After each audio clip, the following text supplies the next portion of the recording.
자, 두 번째 전화 사연도 바로 이어가 보겠습니다. 연결되어 있다고 하네요. 자, 안녕하세요, 시청자님.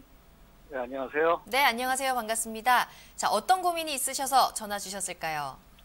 예, 제가 현재 안산에 있는 단원구 고잔동 보네르 빌리지 아파트에 살고 있습니다. 네. 예, 46평형인데요. 네.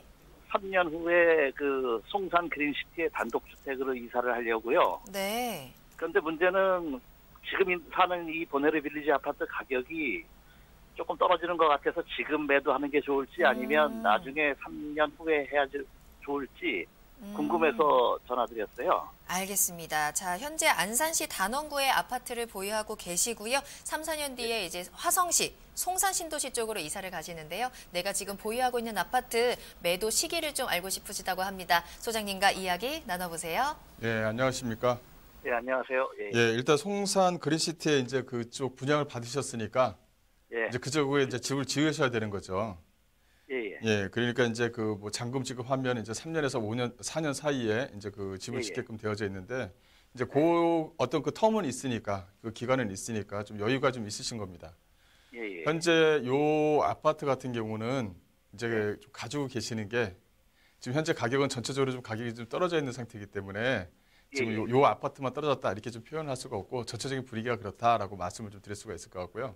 아, 예. 예, 결론적으로 말씀을 드리자면 이 송산 그린시티에서 혹시나 분양을 받으신 그 필지를 단독주택으로 해서 건물을 지어셔서 입주를 하신다 하더라도 예, 이 물건 같은 경우는 그거보다 좀 더 여유 있게 가져가셔야 된다. 이렇게 좀 말씀 좀 드릴게요. 예, 장기로 봐야 됩니까? 네, 중장기로 가셔야 됩니다. 지금 요 아파트의 위치라든가 이런 부분을 보게 되면 상당히 좋거든요. 예, 거주 만족도가 아주 좋은 그런 아파트입니다. 근데 단점이 뭐냐면 이쪽 이 아파트 단지는 이제 대형 평형대로 구성이 되어져 있다는 게 단점이겠죠. 예, 그런 게 이제 하나의 좀 단점이면 꼽을 수가 있는데 지도를 잠깐 좀 설명을 드리자면 요 보네르 빌리지가 이렇게 위치했습니다. 주변에 보시게 되면 안산 호수공원이라든가 뭐 고등학교라든가 이쪽 주변 지역으로 해서 학군이라든가 바로 이쪽에 이제 중학교도 위치해 있죠. 이 지도상 보이는 것만 보더라도 그리고 중앙역과도 그렇게 먼 거리에 좀 떨어져 있는 것도 아닙니다. 도보 약 한 8분에서 한 10분 정도면 왔다 갔다 할 수 있는 거리이기 때문에 걸어갈 수 있어요. 예, 그리고 주변에는 녹지 공간뿐만이 아니라 또 편의시설도 상당히 좀 많이 잘 들어와 있어요. 그래서 이쪽에 거주하시는 분들의 주거에 대한 만족도를 보게 되면 한 80점 정도가 나올 정도로 거주에 대한 만족도는 상당히 좀 좋은 그런 동네에 위치해 있는 겁니다.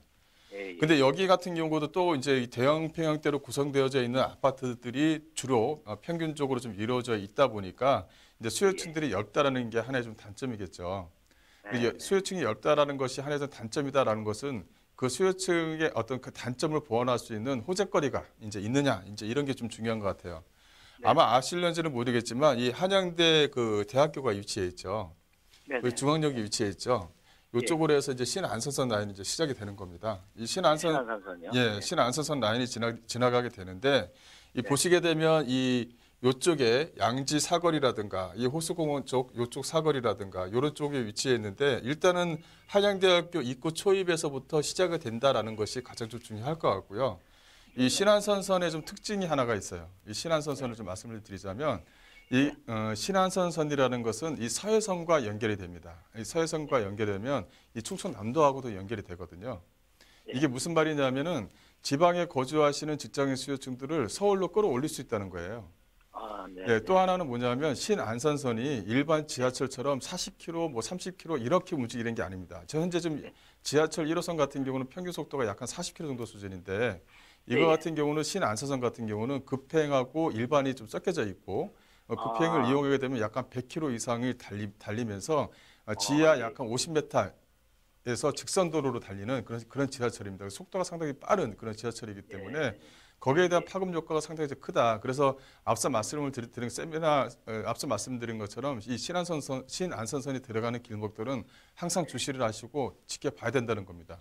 근데 이 신안선선이 들어온다는 것은 항상 착공이 문제였었어요. 그 전에는 이 신안선선 자체가 그 예비 타선성에 대한 어떤 조사 비율을 봤었을 때는 상당히 높았거든요. 그러니까 편의성이 상당히 높은 철도 노선이었습니다. 그래서 이거를 처음에는 정부에서 주도를 하려고 했다가 이 편의성이 상당히 높다 보니까 민간 투자로 넘겨졌는데 거기서 좀 시간이 걸렸던 겁니다. 그거 이제 그런 부분이 올해 이제 발표가 됐죠. 신안선선을 올해 8, 9월경에 정확하게 8월달, 9월달 이렇게는 말씀 안 했지만 올해 착공을 하겠다라는 그 의지 표현을 국토교통부에서 했습니다. 그래서 이 신안선선이 지나가게 되면 지하 70m, 50m 지하에서 지금 시작이 되기 때문에 이게 뭐 위에서 지하철 공사를 해서 사람들의 어떤 교통의 불편함이라든가 어떤 보상 문제라든가 이런 게 좀 많이 좀 걸리지가 않습니다. 그럼 그게 무슨 말이냐면 속도가 상당히 좀 빠르다는 거죠.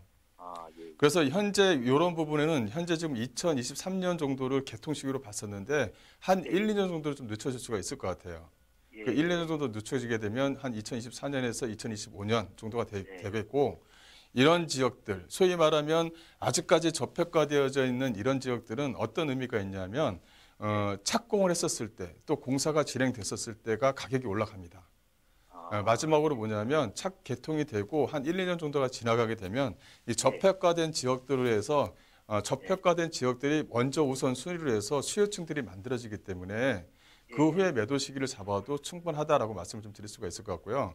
또 하나는 이 단지 같은 경우가 사람들이 어떤 편리성이라든가 이런 것을 제공하지 못한다고 한다면 매도 시기를 좀 단기적으로 잡아야 되겠지만 위치가 상당히 좀 좋습니다. 그러다 보니까 편의성이 상당히 좋다는 것은 실거주민들이 좀 이용할 수가 있는 부분이 있기 때문에 이런 부분에서 참고하셔서 전세를 누시고 이전하시는 게 오히려 좀 답을 찾을 수 있는 좋은 기회다. 이렇게 좀 말씀을 드릴게요. 알겠습니다. 길게 가야겠네요. 네, 매도보다는 보유 쪽으로 의견을 주셨습니다. 앞서 이슈 시그널에서 살펴드렸던 것처럼 철도교통 호재 받을 수 있는 곳에 좋은 위치에 보유하고 계신 아파트인 것 같아요. 자, 계속해서 더 궁금하신 사항이 있으실 때마다 언제든지 저희에게 연락 주시면 되겠습니다. 오늘 전화 주셔서 감사합니다. 네, 수고하십시오. 네, 감사합니다. 네. 자, 그러면 질문 주셨던 부동산 점수 확인해 보겠습니다. 안산시 단원구 고전동에 위치한 아파트입니다. 점수 확인합니다.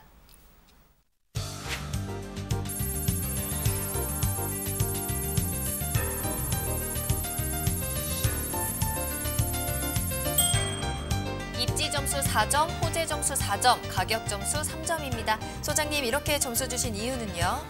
예, 입지하고 이 이슈를 같이 본 건 뭐냐면 일단 입지는 워낙 좋습니다. 근데 여기에 이제 교통에 대한 편리함이 추후에 더해지게 되면 그만큼 집가 상승분을 좀 가져갈 수 있다라고 말씀을 좀 드릴 수가 있을 것 같습니다.